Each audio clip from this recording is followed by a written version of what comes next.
Is Michael Rosen for the Television Academy's Archive of American Television. It is May 12th, 2001, and we're in Connecticut, and it's my great pleasure to interview Caroll Spinney. Good. Okay. I'd love to talk to you just for a few minutes about your early years. Mm-hmm. First question is, what was your name at birth? Caroll Edwin Spinney. I was born 5 hours after Christmas. They were going to name me Douglas, but my mother, always having liked Christmas, said I was expected all day on Christmas. And I was 5 hours late. I was born the next day in the dining room, which they did put a bed in, and in Waltham, Massachusetts. And so she cruelly named me Caroll, Christmas Carol. You know. And I like it now, but it was, as a boy, it was like being a boy named Sue. Did you have any nicknames? So that's why I named my son Benjamin. No questions. Pardon? Did you have any nicknames? When I was in the first and second grade, it was Pee-wee, not Herman. Where was Pee-wee from? Where'd that just come because from? because that's what they call people who were really little, boys who were very little. I was second grade. I weighed 42 pounds. That's pretty light. You know, I was really little. So what was your birth date? That's the 26th of 1933. Only 4 days left of that year. Wow. Prohibition had just ended, and I showed up. Had nothing to do with each other, but good timing. Had you considered at any point in your early professional career to change your name?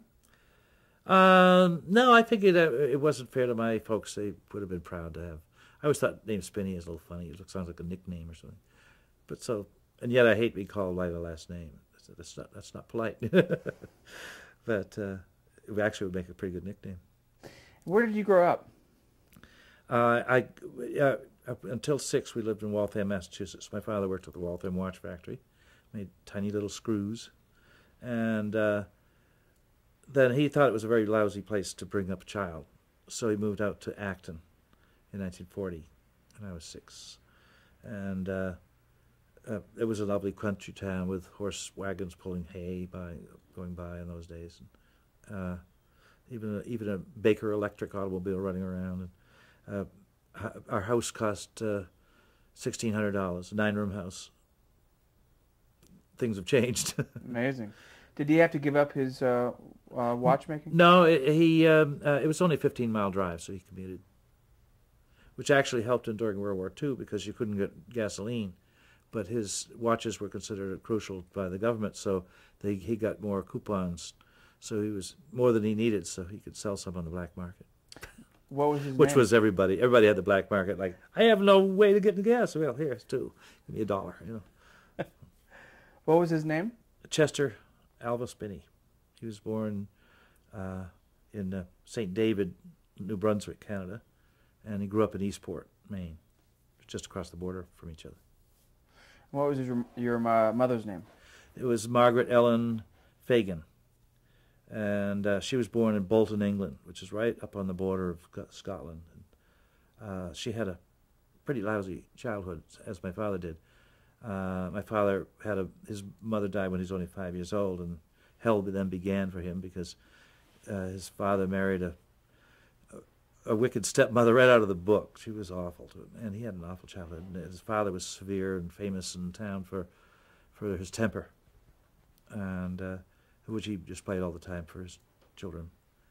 And my mother, the family was so poor that her aunt took her in, and her Aunt Margaret, and so for a while she lived in Cornwall, which she loved, but then when she had to leave there, she said she cried all the way back to Manchester, where they got on a ship and sailed to Halifax, Nova Scotia, where she spent her childhood as an unpaid scullery maid, and because her aunt was and she never saw her mother and father again. And Wow. So when she was 17, they moved down to Waltham, and that's where they met eventually at Walden Pond, which is Concord, not far from it. You know, swimming. He splashed her, she said fresh, and that was the way they got to go each other. Sounds pretty easy. Yeah. What was her name? She was Margaret. Margaret. Yes. And I'm sorry. What she did? What did she do? Well, she took art classes, and she almost got a job as a fashion illustrator for the Boston Globe, but the woman at the boarding house didn't give her the message. And you got to be there that day because it's dog eat dog in the fashion industry, and she missed it by a month. She told her, "Oh, by the way, your boyfriend called." I says, "I don't have a boyfriend." Who? Well, Roger. So much. Says, "From the Boston Globe." And she called him. He says, "I just thought you weren't interested. You didn't answer." And she was devastated. She never had another opportunity. So she got married and had 3 children. I'm the third. And what are your brothers or sisters? Brothers. I had 2 brothers. David was born in June 25th, I think, 27th, something like that, in 1929. And he died when he was 38. He was a very wonderful boy. I loved him. He was crippled. He was also born at home, and it was a good example of malpractice. The doctor didn't want to leave a party he was at, so he sent a midwife over who tied her legs together so she couldn't deliver till he could get over there and deliver. So it gave him cerebral palsy, banging against the pelvic bone. But he was quite an artist. He made his hands. He was fine. It hurt his back and his leg walking. He had difficulty walking, but he was brilliant. He was really intellectual. My mother would bring 3 books home every 2 days because within 6 or 8 hours, all 3 books were empty. He'd used them up, and he was just terrific. And he started building ship models when he was a kid, and the little tiny things in the cabinet right over there. And he was really great, and I really miss him all the time. Sounds like there was a lot of creativity in your home. Yeah, my mother remained the artist, and my brother David was an artist. My brother Donald became an engineer, and he helped develop the Yankee missile for Raytheon, Patriot missile's little cousin. And he and I are, engineers and artists are different. I'm politically and everything else we see different. So we don't discuss that because I like him a lot. But if we start getting political, because I don't feel that the UN is about to take over America. So when did you, growing up in this small town, what kind of hobbies did you do? What inspired you? What interested you? Well, of course, much of it was I drew all the time. If it was cold weather, when you came in from playing or sliding in the winter, I would then continue drawing on my comic books. I drew hundreds of comic books, and they were always about Sniffy Rabbit. I really liked Bugs Bunny, so I made up my own rabbit. Didn't look like his. And then he had the name Benny Bunny occurred to me, so his son Benny Bunny Sniffy got kind of retired, and I moved into who could fly an airplane, and he'd fly into the jaws of great dragons and stuff like that. Stuff that 10, 12-year-old boys enjoy drawing. But I drew all the time, and I really liked Disney-esque drawing, so I kind of figured that I was probably going to be a cartoonist or a puppeteer. I'd come into puppetry when I was 8, so they were always in conflict to me. What will I do? Puppeteers or puppetry or art? So I do them both, as it turns out. Do you remember the first time you saw a puppet show? Yeah, it was. My mother used to make costumes and things for Mrs. F. Bailey's mother, Mrs. Bailey. She ran the Green Acres School in Waltham, Massachusetts, and my mother would make a lot of costume stuff for the kids. And I understand that an elephant that took 2 kids to ride, a big Paisley elephant she built in the 70s. The kids were still using it. She made it in 1940. And we'd play with F. Lee Bailey. He was a year older than me. And he would drive his mother's car across the lawn, a Woody Ford, by just pushing on the starter. There was no key in it, so it would just go rrr, rrr. He was a little Dickens. Anyway, I saw my first puppet show at her. She had a fair day at that place to make some money and stuff. And I saw a puppet show that I can't remember what it was about. And about the same time, some college students came to our school, and they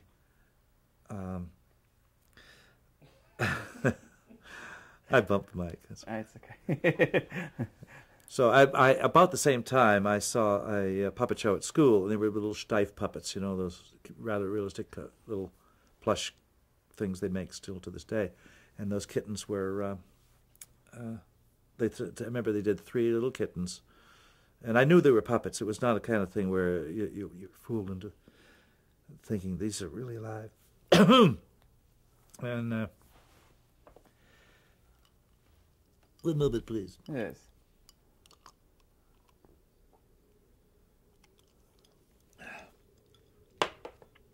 Good thing you can edit.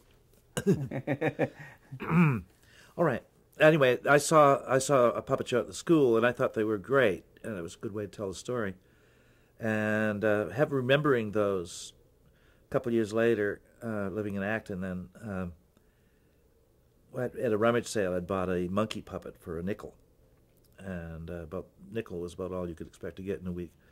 And my mother had made she would often make our Christmas presents because she was very creative, and she made me a stuffed green flannel snake. And we had a barn, and so I made a bunch of seats out of boards and logs, and so I made a theater. I always wanted a theater, and I somehow made a theater out of orange crates. I don't know how that worked. I can't picture it. Nobody took pictures in those days. And was it 18 people, 16 people, some showed up, 2 cents each.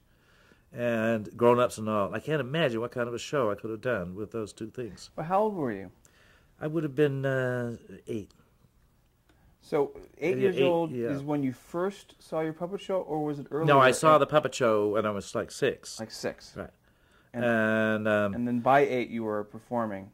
Well, I gave this show, and my mother, who was in the audience, and nobody went away grousing like, "Ooh, what a ripoff! I wasted my 2 cents." So for Christmas, she, as I know, I told you she was from England, so she used to see Punch and Judy shows at Blackpool, which is just south of Manchester, England. And describe what Punch and Judy are. Punch and Judy shows are about, the story's over 400 years old. It started, I think, in Italy as Punchinello, and anyway, could have started in England. The Punch and Judy is a very violent show. Punch is an awful, disreputable character, and he first he beats up his wife, throws the baby out the window. The policeman tries to arrest him, and he beats him up and throws him out the window. And in the earlier stories, my mother went to a library and looked up the story, and so copied it out for me and made the puppets for me as a Christmas present. And my brother Donald helped her build the theater for me, a really nice little theater, which I still have. It's out in the barn. And let's see, the next character to come along was Jack Ketch the Hangman, and Punch pretends he doesn't know how to put his head in the noose, and the Jack Ketch says, "Here, you put your head in like this." He puts his head in, and Punch hangs him, and then throws him out the window. And then I remember when I first did it, I couldn't get the puppet out of the noose because there's no hand left to show. You can't put your hand up. And then the ghost of John J. Christopher Benjamin Binns comes along to haunt him because he's done all this thing. And then an alligator comes, tries to get him, and he beats out the alligator, throws him out the window. And finally, there's many different versions of Punch and Judy. But on this version, he has a tremendous battle with the devil, and the devil takes him down. And your mom didn't object to the subject matter of this show? Not at all. No. I still give that show, at my summer party here at the house. But and I've done it on television as an example of violence in plays and things. And my feeling is I've never seen anybody go home and throw the baby out the window, even though you might want to once in a while, but when they won't stop. I was also on that show. It was a show in Boston called Jabberwocky, which I built a puppet for, and Dirty Frank was the puppet. I'd already started doing Oscar, so I thought Dirty Frank and Oscar were a little bit. They didn't look anything like them. Somebody else had built it, but it was kind of bad. I had to rebuild it. So I've also done puppet building, but that's not really my thing. Anyway, that Punch and Judy show was the beginning of finally having a repertoire of like 14 shows. My mother wrote them all. And The Mighty Jungle Hunter. We were pretty ignorant about things in those days. This was the 40s. And now The Mighty Jungle Hunter would be very offensive to people because Bombo, the Jungle Boy, was made of black velvet. And back in the early 50s, I was giving the show. And one day I said, there was a black maid in a home I was giving a show in, and I thought I heard her running out of the room. And I said, I think I've hurt her feelings. And I never did that show again. And also another one called Epaminondas, about a little boy who was just so ignorant he could hardly walk. And they were just so insulting. But we didn't know. But at least I'm proud to say that even though I was only 17, I said, we shouldn't be giving shows like this. But my mother wrote a lot of really good shows that were really cute. The best one was The Big Bad Dragon. I still give that show.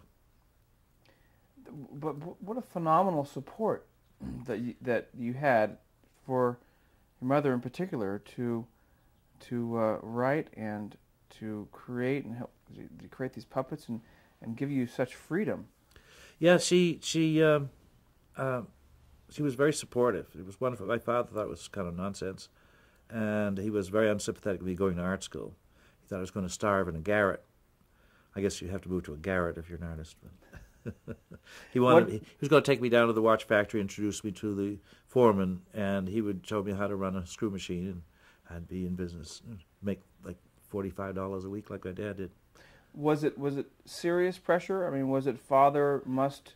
No, he just disapproved. My mother saved 25 cents a week for my whole childhood, and she gave that to me to help buy a car because I needed the car to drive to Boston. Acton is 25 miles from Boston, to go to art school, and I got to be very clever in Boston at finding free places to park during the day in the Back Bay. And I found quite a few. There was one church, if you only get there, there was 3 free parking spaces, and you'd never get a ticket in front of that church. But people really vied for that. People on the Commonwealth Avenue knew about that. So I'm sure some people were always mad to see my little 35 Ford parked there. But anyway, my mother, he was very disapproving of me going to art school. Was your father creative at all?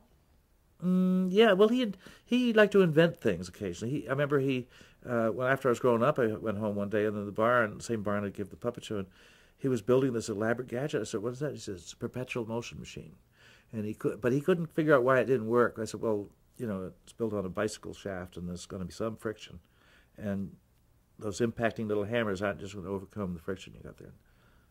But I thought it was pretty neat and I always wished I'd asked him for it because it disappeared one day. He must have thrown it away when it wouldn't work. I'd like to have that thing. It was a big wheel. It would work quite a while. But it was made of plywood. It probably made of fine machine work. Might have been better. So at age 12, you had your first true professional puppet show. Is that correct? Yeah, because I didn't do much with puppets after she gave me that. And my brother certainly didn't want to have to sit and watch it. And I've never been one who could do a show by himself and rehearse. Every time I've ever done a show, it had to be in front of somebody. So, I mean, I've never rehearsed at home. I've hardly ever rehearsed Big Bird. I just have got to have that audience. I feed from them. But anyway, they weren't about to see my show, so I wouldn't do a show until I got a booking. When I was 11, I was in the 7th grade in Acton High. All 6 grades are all in one school. If you took study period, you might be sitting in the back of the seniors. It was really kind of a neat school. I liked it that way. And my 7th grade English teacher, Miss Town, said her nephew and niece, or one of them was having a birthday down in Concord. She'd pay me to do a puppet show. So I got paid $2. And I said, $2 was not bad in 1946. 46, 45 or 46. 45? Yeah. And, yeah, it would have been spring. It would have been turned 46. And I gave the show, and she had to turn the pages of my book, which I just came across the other day. I didn't know I still had it. But the original book she wrote. And so the teacher said, don't you ever give that show again without memorizing that's not show business. You don't just read it. Of course, that's how I do Big Bird. I just read it. I don't memorize it. There's too much stuff to memorize. It'd take you days to memorize what we do. 32 pages of material in a day. You have to remember everybody else's line because you won't know when to speak. So anyway. Which we'll get to. Right. Yeah. So I started memorizing it, and I got my father's lodge wanted a show. I gave the show. And gradually I started getting bookings and have people drive me there. And eventually, when I was 16, I had my own car and started doing mostly birthday parties.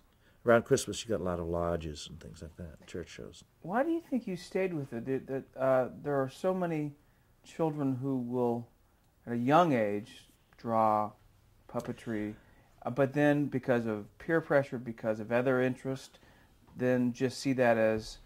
I think it was because I really had this huge desire. I think the word showman it could easily be. I used to be accused of being a show-off on occasion, and I was very insecure. But I can remember my cousin Caroll, who I had been named after. He was there once, and this was before I'd even seen a puppet show, and I loved Shirley Temple, who I've gotten to meet since. But I had just seen a Shirley Temple movie in our doorway in our living room, reminded me of a proscenium. So I'd come out and try to do one of her song and dances. And I remember him applauding and giving me 50 cents. A 50-cent piece looked this big to you when you're only 4 or 5. And that was the most money I'd ever seen in my life.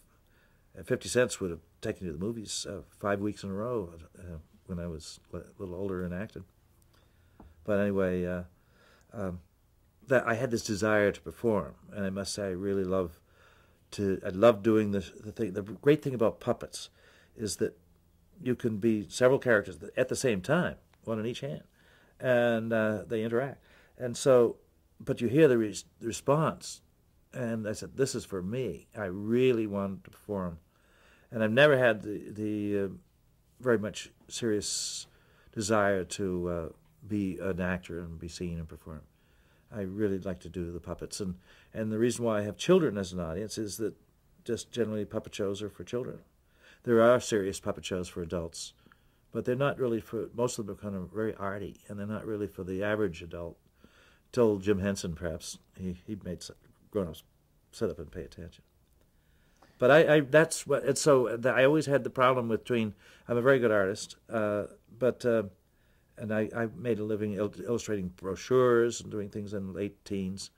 And for the Air Force, I was an artist for 4 years. And as a matter of fact, I helped design how to bomb and strafe for the U.S. Air Force. They even adapted those things. And if you were learning to fly, you do some of the charts I designed in Las Vegas. And that was your job in the Air Force? Yes. Training aids. But isn't that more technical drawing? That was very technical stuff. Yeah. Right. But at the same time, I was always cartooning and stuff.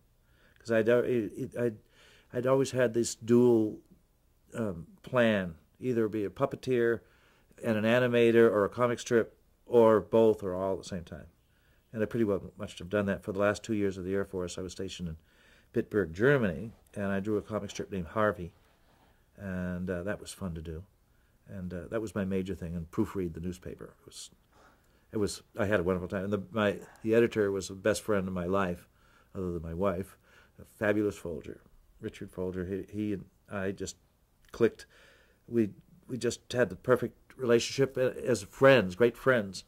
And I remember riding in a gondola. We motor scootered through Germany all the way to Venice, and riding in a gondola with him, and it said, Folger, if I ever meet a girl who I like and love to be with as much as you, I'm going to have a great wife. But it's got to be a girl, if you don't mind.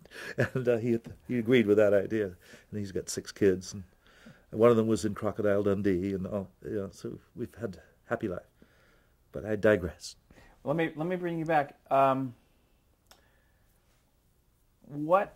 Growing up and into your early teens, Did you read books? Did you listen to the radio? What about movies? Yeah, my big influence as a child was particularly I think my favorite radio show was Edgar Bergen and Charlie McCarthy. And it was hard to believe. I knew that Edgar did Charlie, but it's hard. Everybody, grown-ups accepted Charlie was real. And he was just wonderful. Actually, I own a Charlie McCarthy, a real one. I bought it from Christie's at an auction. And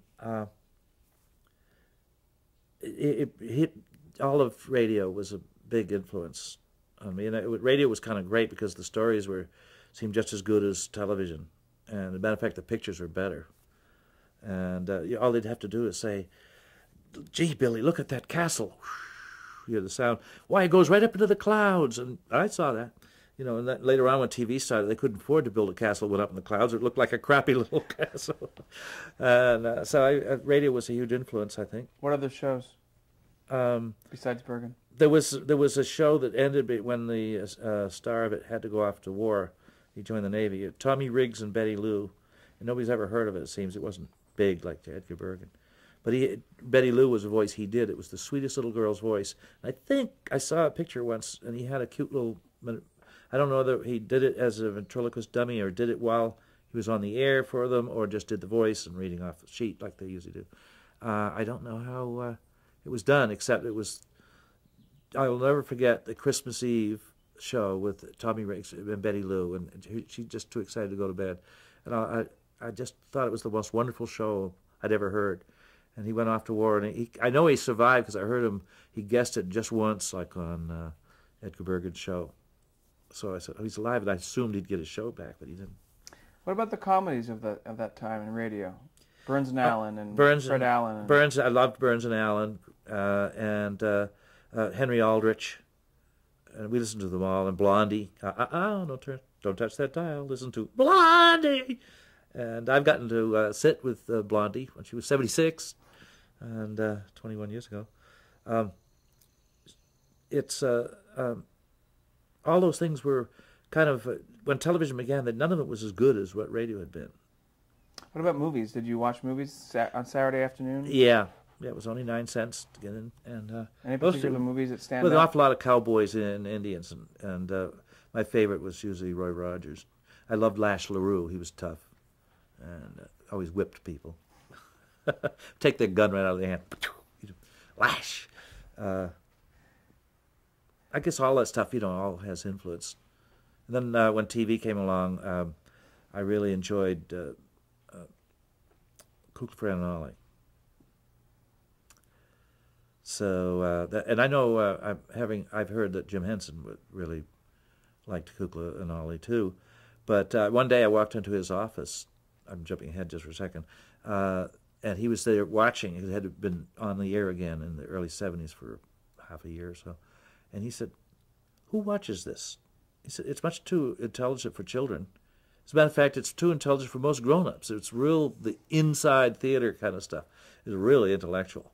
And he had a good point. Like, if most grown-ups wouldn't even dig it. It was very effete, sort of very like Ogden Nash, which isn't for everybody. But it seemed to work. Oh, yeah. Oh, I loved it. And I got to know both Fran Allison, who looked 25, 30 years younger on TV than she did in person. When you met her, you were quite amazed, like, golly, she's really old. And Bert Tillstrom was a really sweet guy. He's a wonderful man. Great talent. Yeah. Oh, change tapes.